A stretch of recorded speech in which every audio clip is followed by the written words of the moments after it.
When I was first starting out, it was primarily just through in-person events. That was the way that I started. And then as like my business progressed and I started getting more skills and I started like dialing in my design style, my vision changed. One of the things that we teach and support in all of our programs over at Flourish and Thrive Academy is to help people get really clear on why they are running a jewelry business anyway. And sometimes the reason for people leaning in to starting, growing, launching their business comes from maybe like a not great place. And so today I'm interviewing Claire Steckel of Skolland Jewelry about her journey to growing her jewelry business and how her jewelry company actually was a safe haven from an abusive relationship and gave her, I should say, the courage to actually leave that relationship and quit her job so that she's going into her business full time. So we're going to dive into that episode momentarily. But before we do, let me introduce myself. I'm Tracy Matthews. I'm the Chief Visionary Officer of a company called Flourish and Thrive and the host of the Thrive by Design podcast. I also wrote a book called The Desire Brand Effect, How to Stand Out in a Saturated Market with a Timeless Jewelry Brand. And I've been helping and mentoring jewelry designers and makers for the past 10 years, helped over 8,500 brands at this point, launch, grow, and scale successful 5, 6, and 7-figure businesses using my methodology called the Desired Brand Effect. And so Claire is one of our previous students, and she has really leaned in to growing her business over the past couple of years. So I want to dive in and share her story, and let's listen to it. Well, I am super excited to have another guest on the show today, Claire Steckel of Skolland Jewelry. Claire, welcome. Hi. I'm excited to have you here, and we're going to talk a little bit about your business and how you've grown and some of the things that have happened since you've taken our Laying the Foundation program. So thanks. I'm so excited to talk to you about that. Yeah, I'm really excited to be here. So my first question is always, tell me about your journey into jewelry. Like, how'd you become a jewelry designer? How'd you start making jewelry? All the things. I started about 8 years ago at this point. It started as just like basic beading. I had a local bead store when I lived in Sheboygan, Wisconsin, and it was in walking distance of my first apartment. I got really bored one day and I just like meandered in, and this woman showed me how to make a bracelet. And from there, it just kind of like took off as a hobby for many years. And then I finally pursued it full time in middle of 2021. That's awesome. It looks like you're not making beaded jewelry anymore, though. Nope, not at all. Tell me about your designs.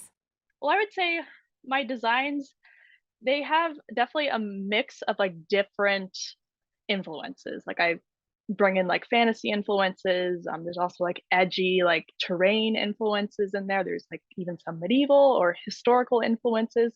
It's kind of like a concoction of these different things that I'm really inspired by. And I try to I've kind of like almost developed that into like a specific type of style that I try to carry forth into most of my pieces. Smart girl. You got your signature style dialed in. Yes. Which is great. For people who are listening on the podcast, you can't see this, but behind Claire, there is some really cool imagery. Tell me about that. Is that like, are those your muses behind you? A little bit. I know that behind me there is a tarot card of strength. That's kind of definitely like symbolic for me. When I was picking that out, I was like, I definitely wanted something that would like inspire me. So I was like, I need to have this on the wall. And then there's like a bunch of other pieces of artwork that are actually by a local artist called, I think her name's Sherry Gerhardt. And she's very well known in the area. She does like tattooing and she has a very specific artistic style.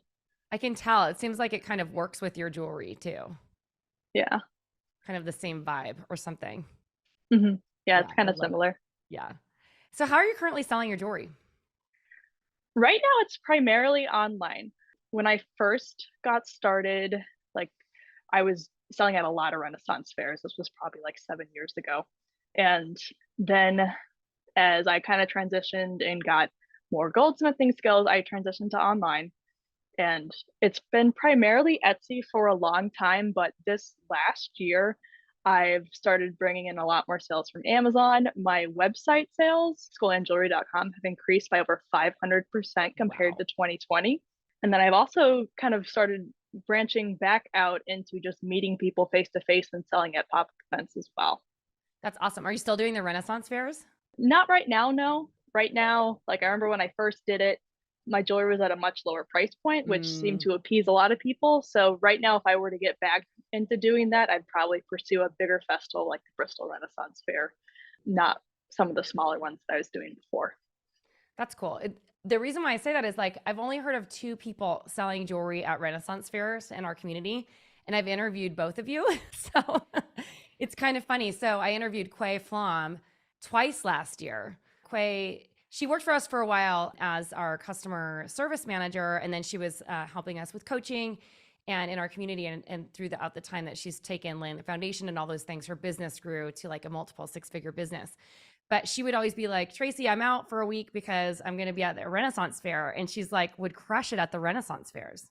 Yeah, Renaissance fairs, they used to be like, I used to get quite a bit of sales. They were pretty much my only sales channel for a long time. So That's interesting.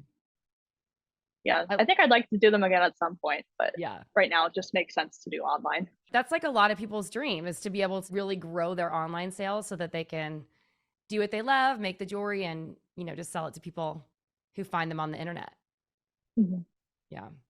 So what was your strategy or plan? Well, you kind of talked about this, your strategy or plan to making sales and getting your business kind of ramped up when you started. Was it just the Renaissance fairs pretty much? When I was just getting started, it was a mix. It was primarily Renaissance fairs, but I also did other things like kind of like witchy, like hippie events as well. Mm-hmm.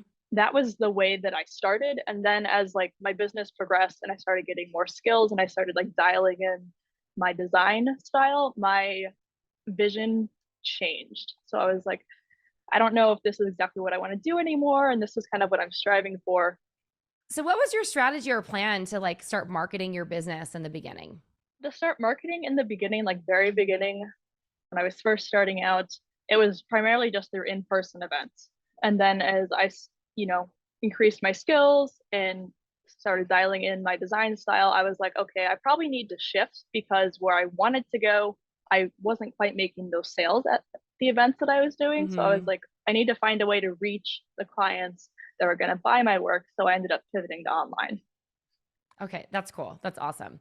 And as you're like growing your business, how did you start to like build momentum, like in the energy to keep going? Like what inspired you to keep going? That's actually, it's kind of a mix of factors. I was going through a lot of difficult challenges and relationships in my personal life. Mm. And at one point, my business was actually a safe haven from an abusive relationship. And I Oh spent a gosh. lot of time like just working to be away from that. And then I also kind of ran into realizing that I don't necessarily do well in a corporate like 9 to 5 setting working Hmm. for somebody else. So I was like, I do my best work working for myself. So I should probably, to see the best of myself and to pull the best out of myself, I should really consider pursuing this full time. That's awesome. And how long have you been full time in your jewelry business? I would say it's been about, I think, like 7 months now. Yeah. Oh, that's congratulations. So when did you take laying the foundation and when did you quit your job? I started taking laying the foundation, and I believe it was July or August of 2021. And then I ended up quitting my job in May of 2022. That's so exciting. Was that the plan going in? It was kind of a rough plan during, like, before I started taking laying the foundation. I actually had a huge uptick in sales, and I was like, if I save X amount of dollars, I can quit my job in a year from now. Hmm. And I was actually able to do that, and that's it. Kind of ended up falling into place. I was actually thinking I was going to be working for a little bit longer, but then I just decided to take the leap when I had everything in place. That's so great. What were some of the challenges you were experiencing that were made it difficult to grow your business on your own? Honestly, just spreading myself way too thin and doing stuff that I wasn't specialized in. Some things that I'm definitely not specialized in are like just like marketing. Like I'm honest to God terrible at that. And just, trying to do all the photography and then doing the listing writings and the customer service, like doing all of that, it kind of weighs you down a little bit. Not only that, Hmm. but it's like it's not what you're the best at. So it's like Yeah. it's a half baked job. So I would say that was probably the most difficult thing for me was being able was just having to do everything. And how have you navigated that? Or do you have people helping you, or do you have like a VA or a marketing assistant? Or are you still, or did you just figure out a way to navigate it? I'm starting to figure out how to navigate that. I have hired someone to do the photography for me now, and I also invested in a new camera so that hopefully I should be Great. producing better product photos, which I'm really excited about. That's awesome. That's amazing. So you joined Laying the Foundation. Why did you decide to take the leap and take Laying the Foundation? I remember when I first found you guys on the internet, I was like, oh, this could be really beneficial because I always knew that like I was running a business, but I always knew I had shortcomings. Hmm. So probably the biggest thing that attracted me was that you guys were specializing with like for jewelers. Like Hmm. your program was designed for jewelers. So I had taken other business classes before, and it was kind of like encompassing like just everything. Where they weren't like niched and specialized. Hmm. So the main reason why I chose to pursue it was because I knew I had my own shortcomings, and I thought you guys would be the ones to help me. Okay, awesome. That's cool. So what about the program, or how has the program helped you? And like what are some of your favorite aspects about that? I guess maybe a better question is like how is the coaching and the program content, how's that really helped you like get to your next level? I really liked how the content was basically a work at your own pace level. For me, like just like with being kind of spread too thin among everything, like I really liked that I was able to, take the time and like go over stuff more than once and then also, just ask people for feedback, like in the DI group, if I wasn't sure about something or if I just had like a question for something. So I would say the main thing that I really loved was just being able to go at your own pace. So how are you showing up differently in your business? I would say the main way that I'm showing up differently is I am a lot more open to just communicating with customers. Before, I would almost never reach out.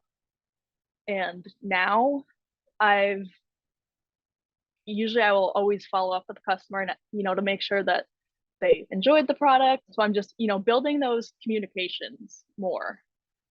And also relationships. Yeah, definitely like building relationships. There's a few customers that I had, like repeat customers that I had last year that I remember one specifically, like she'll just like randomly message me and it's kind of like I got this cool like friendship out of this transaction. Isn't that great when that happens? You become friends with your clients. That happens to me all the Yeah. time with my jewelry company. I love it. It's amazing. So, Mhm. my next question to you is what kind of growth have you experienced? I mean, you alluded to some growth at the beginning, but let's talk about that. Like, what has changed? What's grown? Like, what kind of results have you seen? Since joining Lane the foundation, I've been able to increase my website sales over 500%. I've been able to figure out what a brand is and dial it in. And I've also understood how to merchandise and dial in my signature style. So that's up over 500%. And then Amazon Handmade, I was actually quite surprised. My sales were up over 100% in 2022 compared to 2021. And then I was also able to actually make more transactions in person. That's awesome. Now, how has your business and life changed since you've taken Lay in the Foundation? I would say that overall, just from, getting the skills from laying the foundation to be able to like quit my part-time job and pursue this full time, my mental health is so much better than what it used to be. I feel a lot more confident. I had a lot of people like just in the past, like they didn't really take me seriously. And now that I actually, understand merchandising and just feel more confident with just like setting up the website and, showing up as a more well-defined brand, I feel like it's really helped my personal life and just it's just really helped me figure out that this is what I want to do as a career. Like for a long time, I wasn't really sure if this was going to be just a side hustle or what it was going to turn into. But now I feel really confident, like, pursuing this as my career. That's so exciting. What would you say to it's so exciting to me because that clarity is just like kind of can light a fire under Yeah. you to keep you motivated to move forward, Hmm. right? Which is Yeah. exciting. So fun. What would you say to a maker who is in your position, back in the day, or anyone who's considering this program, what would you say to them? I would say definitely invest in yourself. This program has like opened, like it's definitely like opened my eyes, it's like opened the doors for me. It's helped me figure out my shortcomings and and be able to pivot and understand where I need to go to basically not have those shortcomings anymore. So I would say for like 100% invest in yourself and just go for it. If anything, what has exceeded your expectation in working with us? Laying the foundation, or there's probably many things or many parts to this answer, but with laying the foundation, the I would say the number one thing that has exceeded my expectation is just the customer service from you guys. Like if I have a question and I send an email, like I actually get a response back. That and just like the coaches being willing to if you have a question, just being willing to answer it. I think that's absolutely awesome. What would you tell someone who's considering laying the foundation? With laying that foundation, if someone was considering it, I would tell them that they get to learn about multiple aspects of business. They get to learn they get to deep dive into figuring out, how to show up legally. You get to learn merchandising. You get to learn the ins and out of customer service and introduction into marketing. And not only that, but when you compile it together, it's like the name. It is laying the foundation for a successful business. That's awesome. Thank you so much for being with me today, Claire. Where can everyone find you? You can find me on Instagram at Skolland Jewelry. I'm also on Pinterest, TikTok, and Facebook under that as well. And you can also find me on my website, skollandjewelry.com. Awesome. Thank you. Yeah, thanks, Tracy. Thank you so much for listening to this interview with Claire Steckel of Skolland Jewelry. If you're in need of help, or you're in an abusive relationship, or you know someone who is, please call the domestic violence hotline over at 800-799-SAFE. That's 800-799-SAFE, or find a domestic violence hotline near you and get some help, please. Thank you so much for watching this episode today. If you want to learn more about some of the resources that we spoke about in the show, make sure that you read that caption below, or head on over to flourishthriveacademy.com/LTF to check out our Laying the Foundation program. Thank you so much for watching today's episode. Tracy Matthews signing off. Until next time.